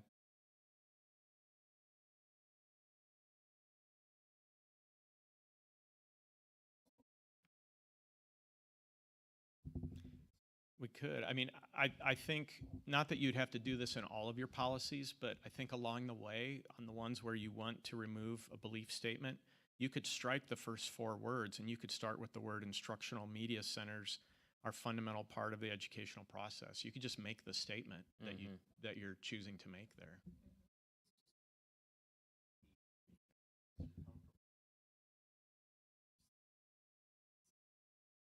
Well, I personally hadn't really put that much thought into it until you brought it up, but now that you have, That's why I brought it up. So I think that would, for this policy, I think that would be an easy fix, is just to start at instructional media centers. That would fix that for this policy. So would the board like to go ahead and strike that for now? Yes. Okay. And then my recommendation would be to not make any change to the artificial barriers statement. I don't think we need to add more words, just to, I'm good with leaving it alone. okay? And were there any other items that was the only 2, I think, that came up last time? Are there any new ones that we need to address, or have the changes been? The only thing, under number 7, where that red piece is, the red extends into the in on non, and I don't think that was, Not intentional. yeah, so. Yeah, we'll clean that up.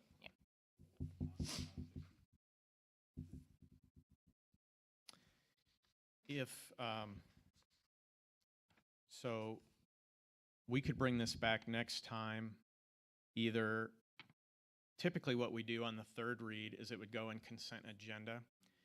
Given the edit that we made, I feel like it could still go in consent agenda unless someone on the board insists that it comes back out into unfinished business. Okay. Yep.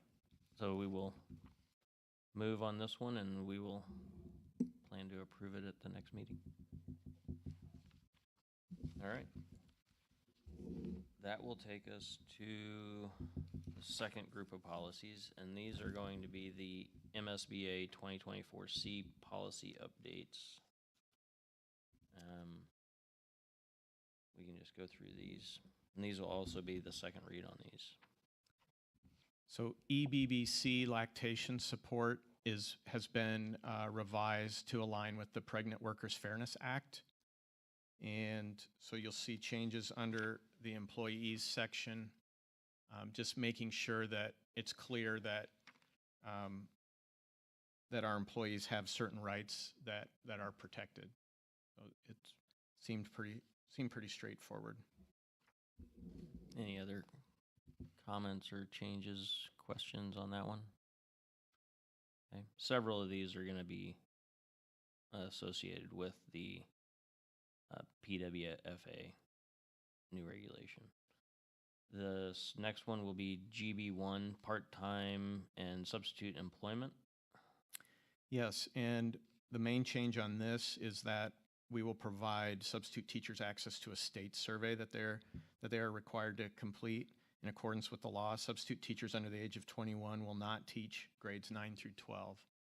So that's also a new provision. We were already doing putting the survey to our substitutes. They have every job that they have at the end, there's a QR code for them to scan and take the survey. So we already had this in place. And it also changes the requirements to become a substitute teacher. And let's see. Yeah, the state decreased the requirements to qualify to be a substitute teacher in an attempt to help the school district fully staff schools. Individuals may now receive a substitute teacher certificate by completing at least 36 semester hours of college credit or completing 20 hours of online training and possessing a high school diploma. And then no one under the age of 20 would be allowed to teach in a high school. So that's also part of the change.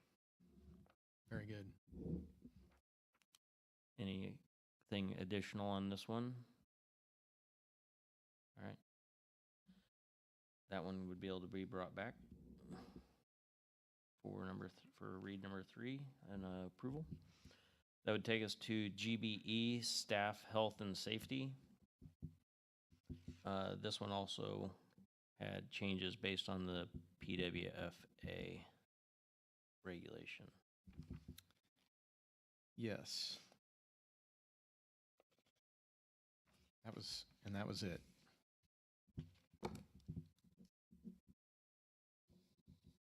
Anything on this one? No? All right. We'll be able to bring that one back for approval. The next one would be GCBDA, professional staff short-term leave. And this one had several different changes in it, one of which was also the PWFA requirement. We also did a local change in this one. So this was associated with, on page 4, item number 6, jury duty leave. We no longer wish to process a staff member's $6 reimbursement check because it costs us more than $6 to process those $6 checks. So we're just going to we're going to pay them for their jury duty and let them keep the $6.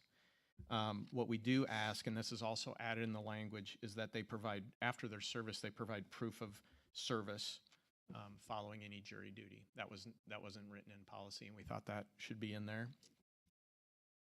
Mostly to justify using time off. It doesn't count against them. All right. Any other changes or questions on that one?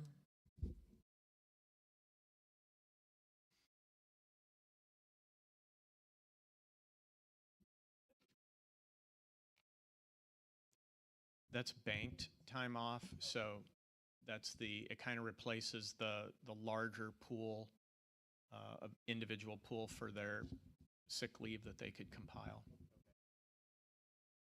You use your PTO, and then when you use up your PTO, you go into your BTO. It's the same system.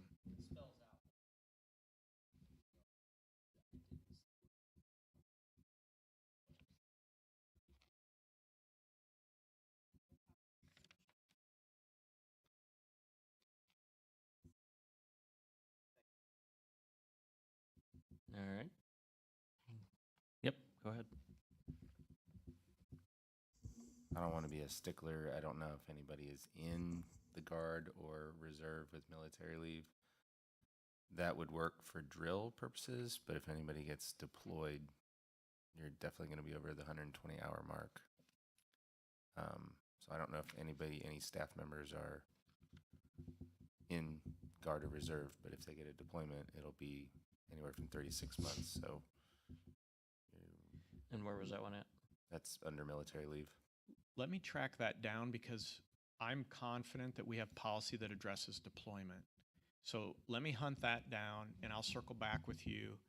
And once I've shared that with you and you're satisfied with it, if there's no other changes, would you be good with this one coming to consent? All right. Because we've had people be deployed, so I know that we've got procedure for it. There should be policy.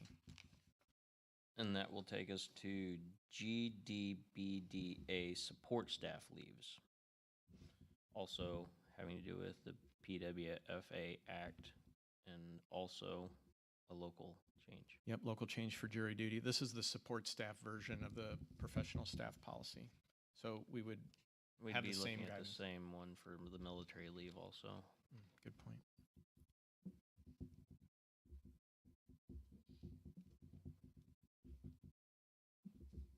Any other questions or comments for that one?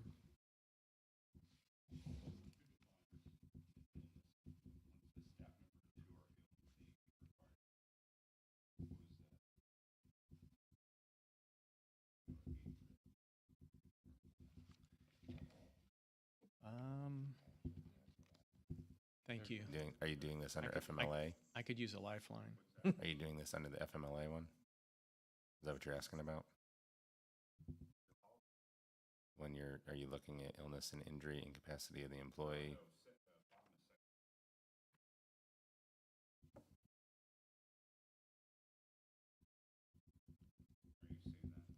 Mhm.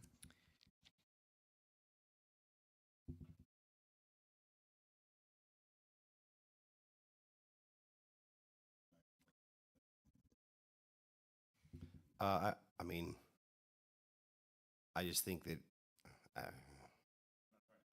no, you're, It matters most if they want to invoke FMLA. Then there's certain criteria, and our director of HR, there's a procedure for that. So I do know if you're sick, there are certain qualifying illnesses for 3 or more days that qualify you. You're protected for FMLA. You're still going to use your time off, your paid time off, but there's other protections that are involved in that. and I would also maybe add that if a staff member comes to a health room and asks the nurse to take their temperature and they have 102 fever, we would probably in that case say, you're kind of required now because you have a visible fever. So I think that would be where it would be one of the things where we would say may. You Strongly may require encourage. them to go home. Yeah. Then in that case, if they have banked time, that BTO that we were talking about just a minute ago, then they would be able to access that. Or they'd be docked. Yeah, if they didn't have any of that, then that, yeah.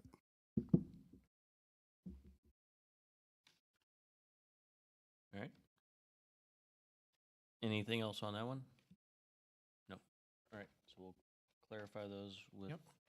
Aaron, and then we'll may or may not see it back on approval. All right, that takes us to IGBA-1 special education. Yeah, there's changes here for blind and visually impaired students, also for qualification for children aged 3 to 5 for young child with developmental delay. I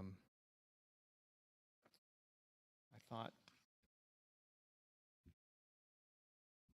yeah, those are the two main ones. I was thinking that there was also deaf or hard of hearing changes as well, but I don't see them highlighted in the policy language.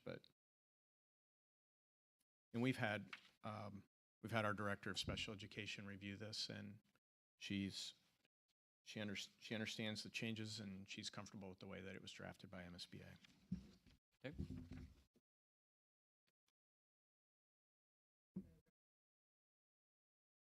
The gray section. I think it's supposed to be green. Oh, I thought this was the description or explanation. I think this is just the lead-in. This is just the explanation. The gray will not be in the final policy language. Yeah. This is just the background. There's just a lot more of it than there usually is. And sometimes it is green, right? Let me see here. Oh, they have been gray. It's just a lot. Well, and yeah, on the last one we just did, the GDBDA, it was green, the explanation was. This one doesn't say explanation. Oh yeah, it does right at the very top, version 1 explanation. Okay. Yeah. No, it's fair.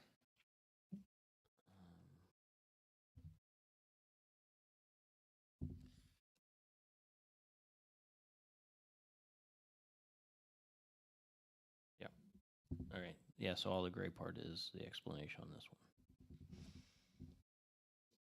All right.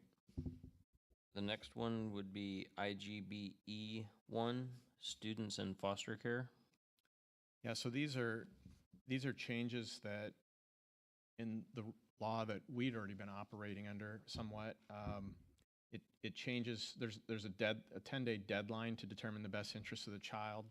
So if a child shows up and because they're placed with a foster care family in your school district, and if you want there to be any review at all or consideration to question, should the child be at this school or should the child continue to have continuity at the previous school, especially if it's a short-term foster care placement, then you have 10 days to do that, or it's going to stay where the child is residing at that point.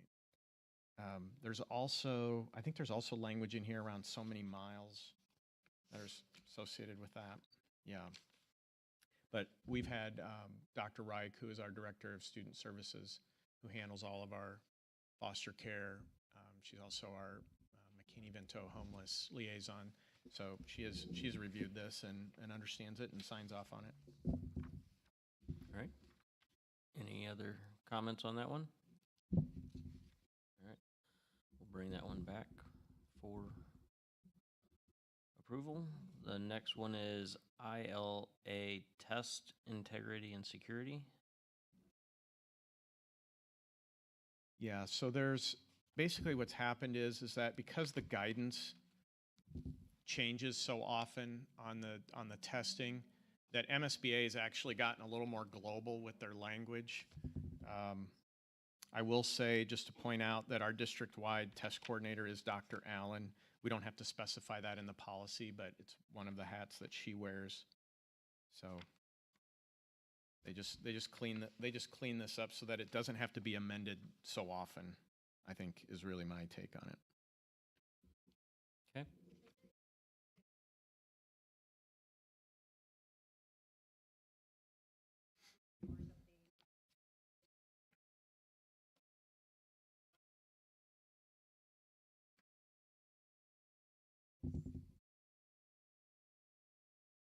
Right. Yeah. When we administer the state assessments in the spring, are the procedures still clear about locked secured assessments? Yeah, I've already done my training for the year, and then in January I'll do train everybody else, and through MAP and EOC, through the state, through DESE, everything's very specific still. I think they've just broadened the policy maybe so they don't have to change it as the guidance, testing guidance changes every year. But yes, we do still follow what I would consider all of our previous expectations for test security. But Yes. Mm-hmm. Yeah, we've got work keys, ACT, yeah, anything that we administer, K-12 for sure. so I think to your question, I mean, what I heard you ask was what you thought it used to be in print, that these were the requirements and now it's not. So if it's just because that's what we do doesn't mean that's what you're bound to do in the future. I'm bound by DESE Okay. to do that, and so And it would still be a violation of policy to not follow DESE's instructions, the way the revision of the policy is written. There's a whole quality assurance process that I have to go through during testing time. I go into a classroom and scribe what it looks like. I have to submit this very large questionnaire that we do, many of the things Dr. Taylor was sort of discussing, that we check off and send to the state. So Okay. I would be in trouble with the state as well as our board policy if we did not.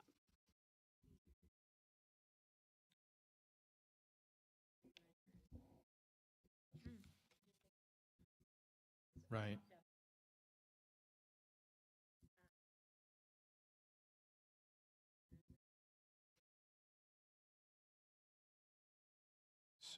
Yeah, under the section, training on integrity and security for each assessment, anything we wanted to add in there? Each assessment has a testing manual that includes security integrity requirements for the assessment to produce valid results. The board requires that test-specific integrity and security measures be implemented as directed by the manual, and that any breach or suspected breach of those integrity and security measures be reported promptly to the district-wide testing coordinator.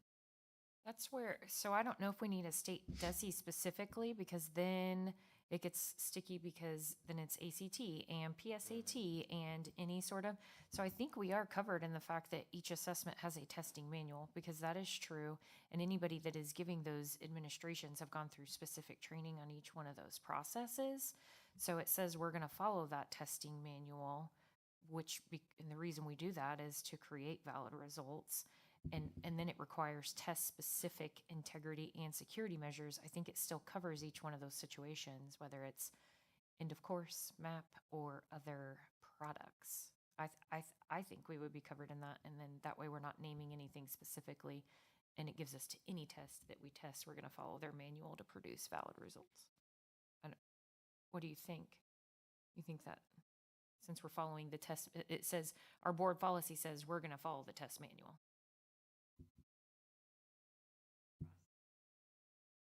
Because we Yeah, could, I get it. No, I mean, I get it. Yeah. because we could drop in, like if DESI it needs to be name specific, it could be DESI or other agencies, or, I mean, there's a way to do it. I mean, is that how you do it? Do you just state that you'll follow security measures based on the agency's requirements? The testing agency's requirements? So like I'm testing coordinator for a couple of different assessments in my building. And so like I know to administer any AP exams, I go through training and train every proctor that I have in order to administer PSAT. There's specific training that has to be done as well. And then the ACT as well. There's just modules to complete. Now, if you don't do that with Fidelity, of course, you're going to be out of compliance. So, yeah, I mean, there's manuals on each one of those separately. All right. And as if to there are what you questions cover. of enforcement, Yeah, those can be handled in other ways too, if there's concerns. yeah. So we can look further at it for sure, Yeah. because that's something, because that has larger implications to have something go to the wayside because of a security issue. Like we don't want that to happen. No, the implications are too significant. Mm-hmm. Okay, so we'll revisit this one and Yes. bring it back.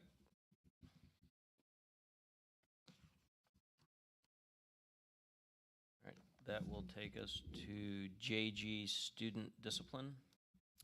Yeah, the main change in this one is that our student code of conduct will now be distributed to staff as well as to students and families at the beginning of each school year, which was already our practice, but now it's per law. So it doesn't change what we do, it just changes that now it's a requirement by policy. Any questions on that one? All right, we will move forward with that one. That one can be, oh, yep. I don't know. MSBA. It was bigger than us.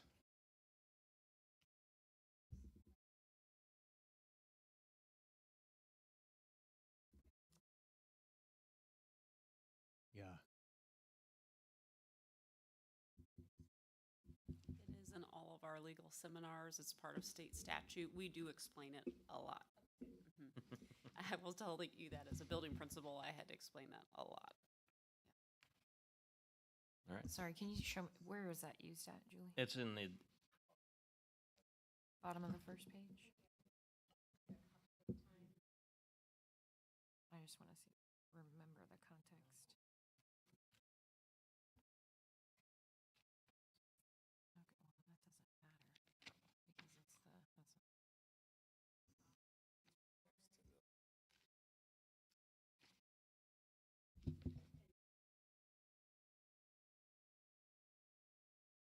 yeah, I mean, anything that's in the explanation, parents would never see.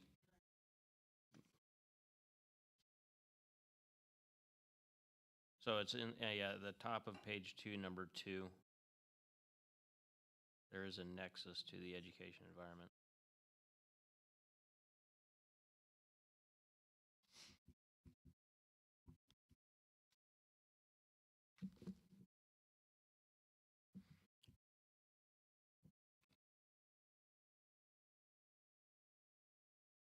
It's the legal jargon. Okay. So we will move forward with that one. We will bring that one back for approval at the next meeting. All right. And that moves us to the third group of policies. These are the local review 2024 C policies. This is the batch of E policies that we pulled out that just have not been reviewed in the last Month. month. Well, Oh, I'm sorry. Lo- For more than 10 years. more than 10 years. You put out, yeah.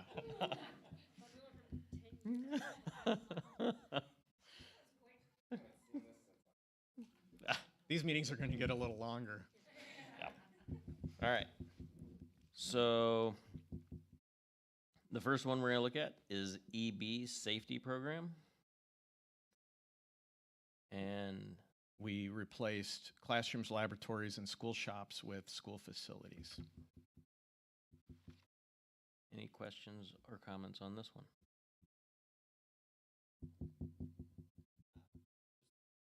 Yes. The board, I don't see the value of paragraph 1.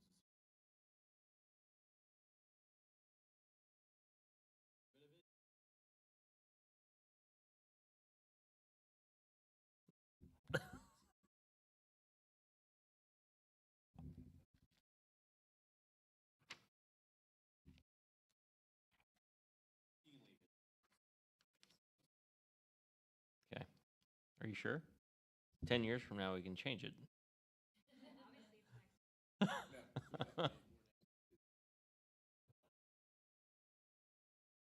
All right, we're gonna leave it. Does anybody else have any?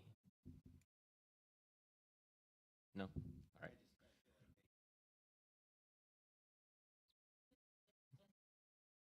They probably get paid per word. All right, we're gonna leave it. So with that, we are gonna bring it back at the board meeting, business meeting for approval. That will take us to EBC-1 emergency drills, which we did make some changes to this one. Yeah, there's 3 here. Yeah. That's a big change for me. The board asked that parents or guardians will be notified of the completion of each drill, so that was added.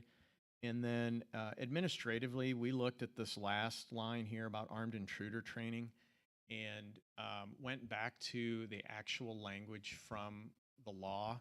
And so that's what the green is what the statute says. All school personnel shall participate in a simulated active shooter and intruder response drill conducted and led by law enforcement professionals. So it's just more accurate than the way that it was kind of framed there before. Anything additional on that one? All right, we'll bring that one back for approval. That takes us to EEAB, school bus scheduling and routing. We threw in that designee And then administratively, we looked at this last paragraph, and we've had a standard procedure in place for a long time, and we didn't feel like the language was very well aligned. So we're recommending to clean up the policy language to align with what we view as a very good practice. And if the board disagrees with that, I mean, we'd certainly go back to the way it was written before. But basically, students are assigned a bus route and a bus stop, and that's what they need to ride. The more changes we allow more often, then the more likelihood we get kids in the wrong places, or they're not where the adults are expecting them to be. So the way we handle this now is that students will ride their assigned buses, getting on and off at the regular assigned stops, unless a note from their parent or guardian authorizes the students to depart with another student at a different stop or to ride a school bus with another student other than the assigned bus. Notes will be subject to approval by the principal. The reason that this is significant is it's not just a note to say, I want this child to ride this bus to this stop. If that child's doing something out of the ordinary, they actually need to be teamed up with another child. So they're kind of looking out for each other. And that's worked very well for us over the years. So we kind of wanted to take this opportunity to solidify that in policy language, if it pleases the board. And yes, And- it goes from superintendent approving those notes to the principal. I was going approving to those. ask, you and Dr. Gooch don't want to be the ones approving the notes? No. There's not a lot of turnaround time when parents actually submit those notes, so they don't want to wait on me. Do we have any capacity issues on any of our bus routes? Because I get, that's where if we physically don't have the room, then the principal can deny that request. When we do, it's at the very start of the school year. If we've misjudged who's actually going to be riding the bus this year, and then the director will reassign. He keeps a little bit of capacity space. I'm not aware that we don't get a lot of these requests. I'm not aware that someone is turned down because of a capacity issue. Yeah. But we do try to be efficient about, if we have a 60-passenger bus, we like to have it mostly full. With this policy, like in a situation like mine where my parents also live in town, my child could not ride the bus to my parents' home because they would not be riding with another student. Correct. However, if your parents lived in the attendance area for your child's school, and that was going to be where they were going to go every day, you could designate that that is their bus route. But just if it's every now and again. No. What if we have like divorced parents that live in the same, like, do we ever do split routes at all? I think we ask for a primary. I think we ask for what's the routine. We try to have everybody have a routine, at least for transportation.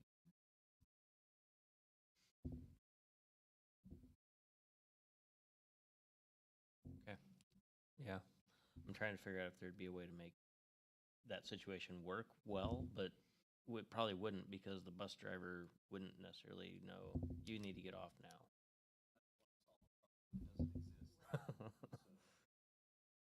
Okay. All right. So with that, we'll move that one for approval at the next business meeting. All right. Very good.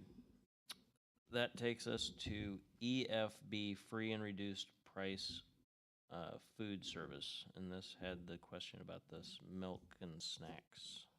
Yes. So we did run this by MSBA. They said that we could strike snacks and milk.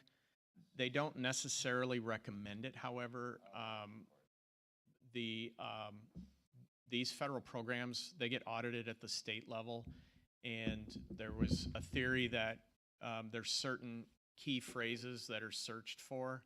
And if our key phrases, because the program is called Reduced Price Meals, Snacks, and Milk, and if our program doesn't have the same title as everybody else's, there was a theory that maybe that draws extra attention to us for some reason for review. I did ask our food service director about the Snacks and Milk program, and he said we would need to be 50% free and reduced lunch with, I think we're 22%. We'd have to be 50% to qualify for the snacks program. He says that the Early Childhood Center probably does qualify for the milk program since those students do not participate in a breakfast or lunch program. But no, it's never been of interest. So we could take it. We could literally take it or leave it. I'm going to make the recommendation, since it's already scratched out, that we leave it. So, does anyone else have any preference? Yes. So it would be ready for consent agenda, As is. as is. Okay, we're good. We're good with the scratch out. We're gonna take the risk So for it- the audit. Right. So, and I agree that since the threshold, that we're not meeting that threshold, that this, like, this definitely applies in other districts. Like, there are Correct. things that you can get after school. Like, that's not something we offer. We could probably reassess that in 10 years. We would. I'd be okay. I'll add one little thing to it. If with the free and reduced populations at each building potentially being higher or lower, we might have a building that would qualify sooner than the district's full percentage. So I would say you would probably want to reevaluate it not when the district's percentage is higher, but when our first building hits it. All right. All right, very good. We will bring it back to the business meeting for consent agenda. That brings us to EIA, property and liability insurance. And this one just had one strikeout. Yes. We're gonna get the insurance that we need, not the cheapest insurance. Any questions? Any comments? We will bring that back for approval on the consent agenda. All right, very good, thank you. That will take us to executive session. I would look for a motion to adjourn and go into executive session as authorized by the provisions of section 610.021, numbers 1, 3, and 13 of the revised statutes of Missouri. So moved. All right. Ms. Schwartz? Mr. Scully? Mr. English? Yes. Dr. Taylor? Mr. Pollard? Mr. Williams? I'm yes. Thank you for coming.